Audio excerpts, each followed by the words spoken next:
So I looked a little bit at your Twitter feed, right? And I saw some posts and things supporting people like Ben Shapiro. Okay. Right? So do you come to events like this in order to take footage of people who show up at protests like this, in order to edit it and then feed it to people like Tucker Carlson? Is that what you do? No, and I encourage you to look me up and look up my channel. I post my interviews in full, so I literally have 20-minute videos where it's 6-minute increments of literally the beginning of my interviews to the end. I actually end all my interviews the same to kind of prove the point, and I start them the same. Have any of your clips been picked up by other news services?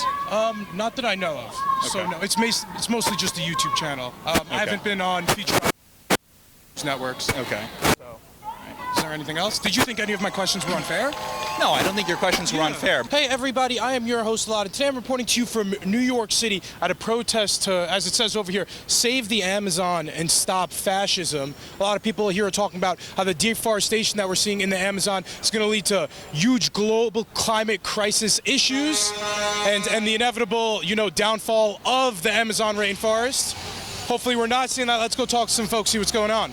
So we're out here today in front of, I believe this is the Brazilian embassy. To the UN, yeah. Yeah, and you have a sign over here. It says, "Stop burning the Amazon now." And this is Bolsonaro. He's like a little flame. Can you tell me a little bit more about why you're out here and what you guys are hoping to accomplish? Yeah, well, we're trying to bring word to the people that Bolsonaro, through destroying environmental regulations and encouraging the illegal burning of forests for farmers and miners, is tipping the forest to a breaking point where it could have a die-off and could hurt the entire world. And we're also talking about the rights of indigenous people who are being put out of their homes, killed, and of course the loss of biodiversity and animals as well. Very frightening time. Yeah, so it feels like a lot of countries are doing a lot of things that we don't approve of. I know other countries like China and India are also big polluters, and this is all a big part of that. How can we enforce anything we want Bolsonaro to kind of do, whether it be stopping the forest fires, because these are organized by him, right? It's not like these are random forest fires. They're occurring because he wants to make more space for farmers to grow more soybeans and beef. So how do we combat those interests, the interests of his people versus ours trying to save the environment? Right. Well, there's a lot of land in Brazil that can be used, already cleared land that's been cleared for a long time that can be used and farmed more properly. That is not being done so. Again, these actions are illegal. They're against property rights and indigenous rights. It's stealing and murderous confiscation of lands. There is plenty of land. Productivity and much Brazilian farmland has gone up over 300% using different farming methods. This is all unnecessary. And there is a lot we can do. We can reduce beef consumption, boycott Brazil, boycott Brazilian meat.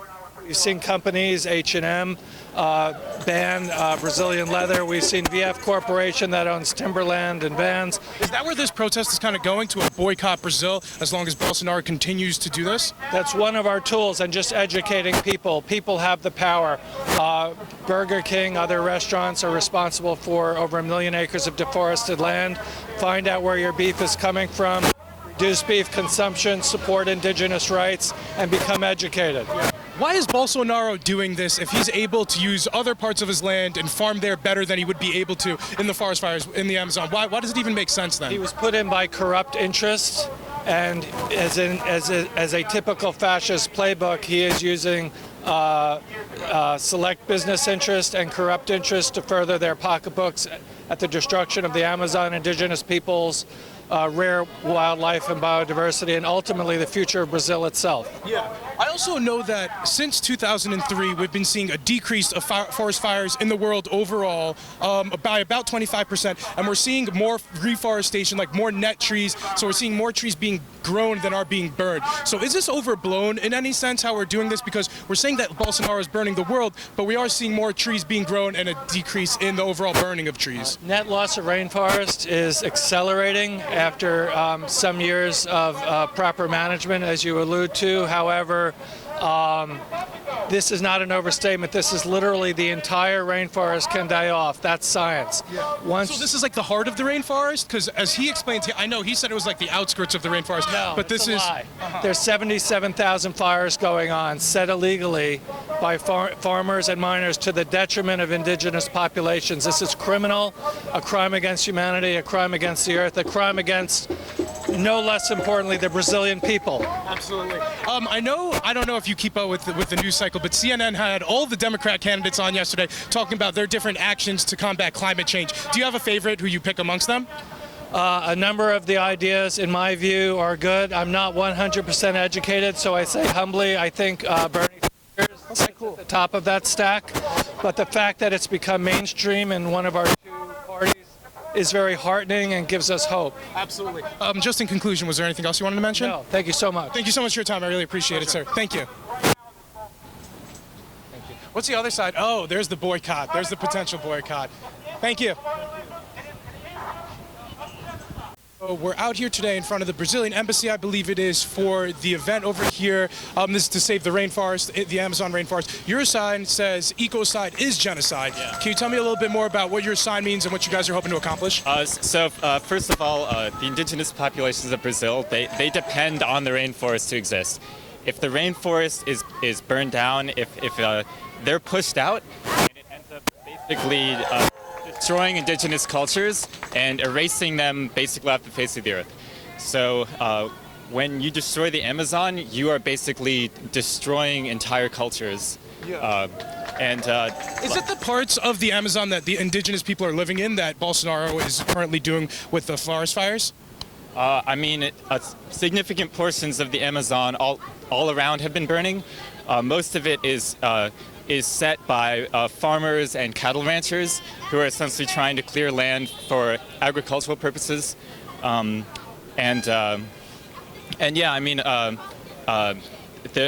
indigenous people have been getting pushed out. There's been violence against indigenous people, basically by logging companies and other organizations that have basically just been treating the Amazon as something to extract resources from rather than, an important ecological, center on our planet. I know Bolsonaro says he's trying to bolster his economy by doing this to increase exports in like soybean and beef. How should we convince a sovereign country who has like sovereign ownership over their land to kind of not do that at the benefit of their citizens, right? Like, because this will benefit the Brazilian citizens in some capacity, right? In the short term, yeah. So in the short term, a few farmers, they get land, they're making money off of exports. Yeah. The problem is that this the government gets more money and like that, so there's a whole cycle. So this isn't sustainable. So one thing that is a real risk is that if a large enough portion of the Amazon is deforested, this could affect the rain cycle, the water cycle in the Amazon, which would make it it could totally disrupt agriculture in that region and around the world, frankly. So you could have a situation where you have droughts in an area that now is tropical, and these are the kinds of long-term impacts that can happen when you. And this has actually happened in Indonesia.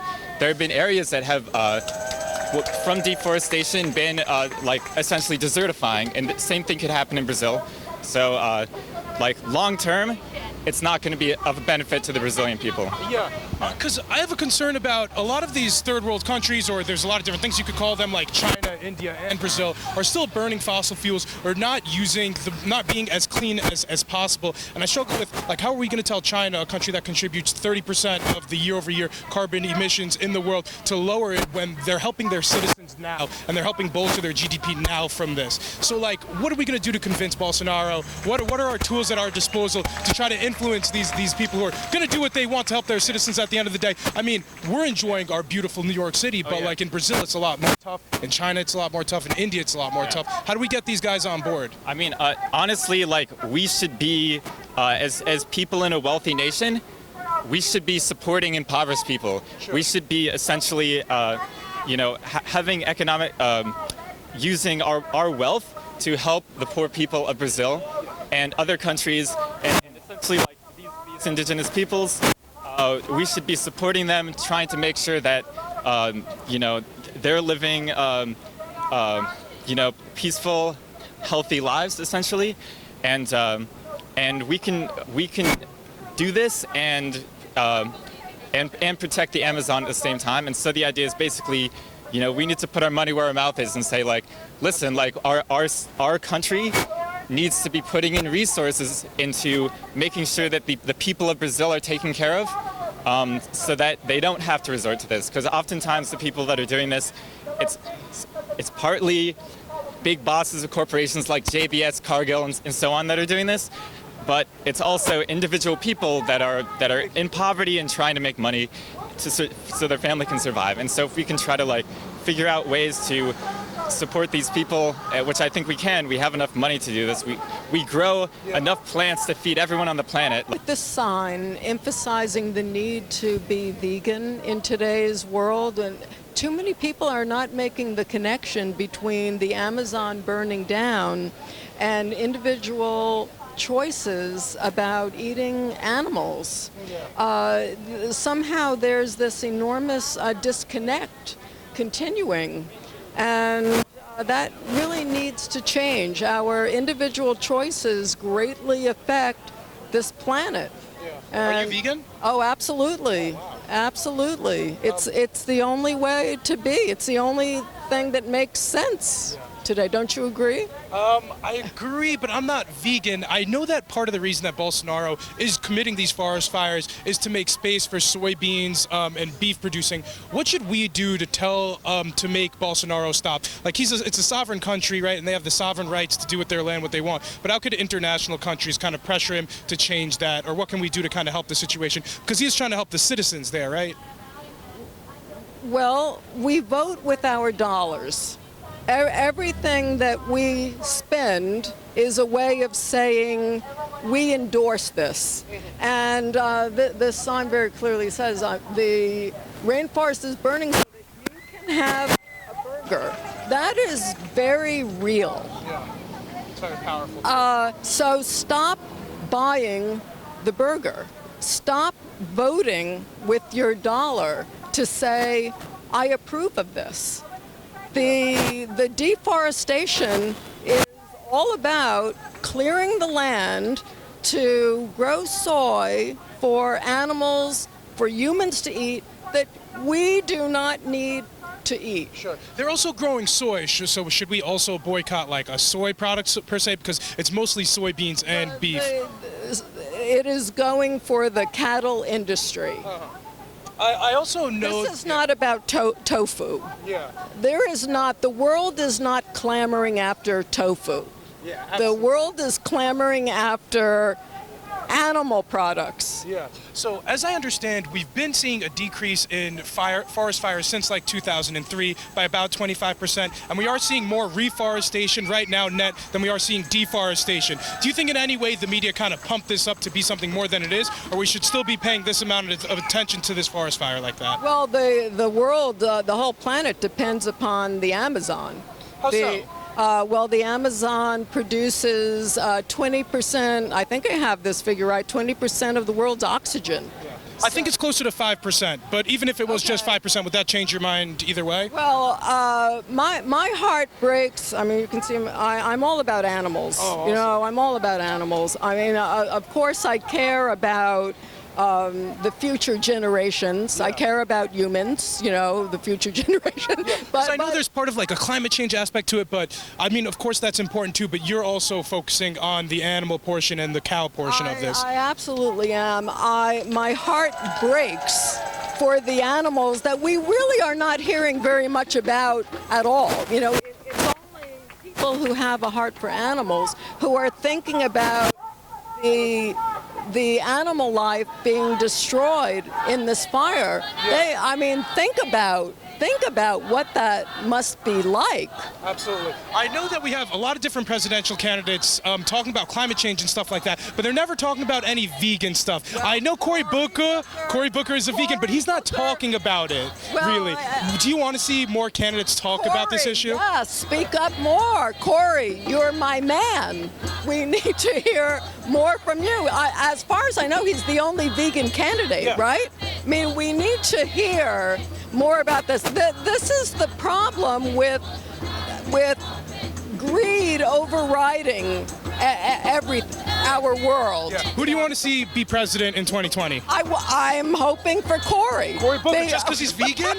Wow. Well, you know why? You know why? Because that automatically makes him one of the smartest people on the planet. Yeah. It's the vegans who are the smartest. I wonder if that's the future. I wonder if that's the future of Democrat candidates. Like, that's going to be one of the qualifications now, that they need to be vegan, because it lines up with so many things that's going on here. But just in conclusion, was there anything else you want to mention?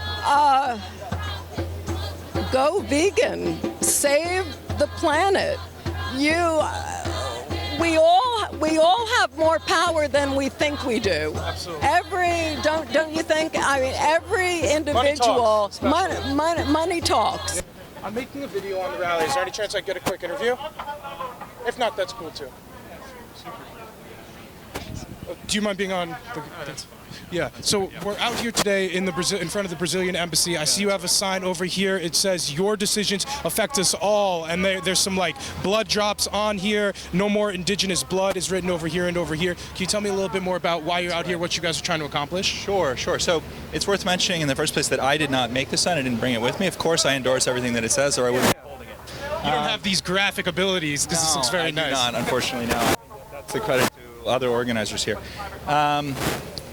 Yeah, so why am I here in front of the Brazilian embassy? So I think being here is part of like a broader set of long-term political commitments that I have. All of those are undergirded by a short-term commitment to living to the end of my life, to seeing the next generation be able to live a livable life. All that's being called into question by the actions of Bolsonaro's regime right now. Is it like a climate change? You're fearful of the climate change issues that are leading into this, or is it another thing? Yeah, well, it's one of the things, certainly. I mean, it's also the case that as a socialist, I have many comrades in Brazil who are under direct threat of murder by the Bolsonaro regime. Got lots and lots of grievances. Yeah. I know we had, prior to Bolsonaro, I'm not extremely knowledgeable on the politics over there, but they had a guy named Lula who was, he was a socialist, right, I believe, or very left-leaning, trying to nationalize different industries. He was charged with like bribery and sent to jail. Yeah. What do you want to see? How do you want to see that situation kind of pan out? And did, their attempt at nationalizing industry in Brazil pan out? Yeah. So Lula and the PT inherited a system that was really deeply corrupt. The process that happened, the Lava Jato process, which happened at the end of Dilma's reign, who was following up on Lula, also from the PT, has been exposed now by journalism done by The Intercept to have been a political process, which was quite obvious, I think, to a lot of observers from the beginning. So certainly it's the case that there were plenty of officials in the PT who are corrupt, right? There were officials not unique to their government, not unique to their government, across the board, and the political process that was carried out was a strategic effort on the part of certain factions of the Brazilian ruling class, right, that were willing to sacrifice other members of their class in order to secure class rule and to set the stage for what they have now, which is a transition towards a more violent version of a right-wing government. Wait, right? So do you think Lula was rightfully accused and then rightfully prosecuted? Because it sounds like a little bit of a conspiracy. Honestly, I don't know much about it. You know what I mean? But I think the charges that were brought against him seem extremely trumped up, right, to begin with. I think the fact that he was held in prison and not allowed to run exposes already the fact that these charges were politically motivated in the first instance. There's bribery and corruption, and it's not like, these are viable things. Like, you don't want to see corrupt politicians and people who break the law continue to be politicians. Certainly not. But if we want to take corruption, like any major issue, seriously, we have to understand what type of a political process is actually going to end the issue. And it's not, in this case, a case-by-case selection on politically motivated grounds of individual politicians that are then put on show trials, right? This is not a serious way to address corruption, especially in a country that has a century worth of deeply embedded corruption. Absolutely. This is a longer-term process, and rooting it out will involve a much more serious mobilization of working people and a general shift in power in the society so that it's a more equal society, so it's not a ripe, the situation that's inherited is you have a deeply unequal country with an extremely consolidated ruling class. Historically corrupt. So, like, I wouldn't even be surprised. We'll see if Bolsonaro ends up being corrupt, too, because their history shows so. But I wanted to pivot. There's not a question about it. Yeah. There's no question. I wanted to pivot a little bit to, so he's burning forest fires, and I know a lot of the angle over here was this is contributing a lot to climate change. Is that a top issue for the coalitions out here? And how can we kind of tell Bolsonaro to stop, or how can we make him stop? So I'm not authorized in any way to speak on behalf of any of the coalitions that are organizing here. I'm not a member of any of the organizations Sure. As an individual, then, on As those an points. individual here, certainly I think probably a lot of people here are motivated by a concern with climate, but a broader understanding of climate, right? So an understanding of the climate which doesn't depend on a strict division between the natural and the social and the political. So when we talk about issues of the climate, we have to understand the effects anthropogenic climate change as embedded in a set of larger scale political systems, right, which structure the way that the effects of climate change occur in such a way that indigenous people, people of color, workers are affected first, right? And people in the global north are more or less protected from these consequences while at the same time contributing more, right? Yeah. So when we look at the political alliance between Trump and Bolsonaro, at one level we can understand this as simply in sort of interhuman social terms. It's a troubling political alliance between two leaders who've shown a lot of sympathy with historical fascism, right? But we can also register it as a natural fact. We can also register it as a fact that has bearing on the ecosystem, right? In the same way in which we would look at carbon emissions, we can also register a political fact like this as a fact which is relevant in that context. Do you understand? Yeah. So, things to stop Bolsonaro. What are our options? Like a boycott, cut political ties, but that wouldn't really make sense because Trump likes him. So, like, what can we do to really try to make Bolsonaro change? Even though we're like trying to tell him he has sovereignty over his land. And is there any influence, or how should we be able to influence people who have sovereignty over their land? Yeah. So I think consumer boycotts are one possible strategy. I think something that's particularly important for those of us who live in the United States is to act here, because Bolsonaro is part of a growing network of right-wing leaders. Trump is a central part of that network. Weakening the regime here weakens the regime there. That's important. I think something else that's really important is paying a lot of attention, keeping an eye on what's happening politically in Brazil, and figuring out ways to show practical solidarity with those who have a real strategy for defeating Bolsonaro there. Absolutely. I think that's important. Just one last question. Who do you want to see be president in 2020? In the United States?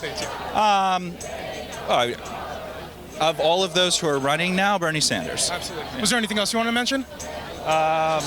Just wanted to give you the last word. Yeah.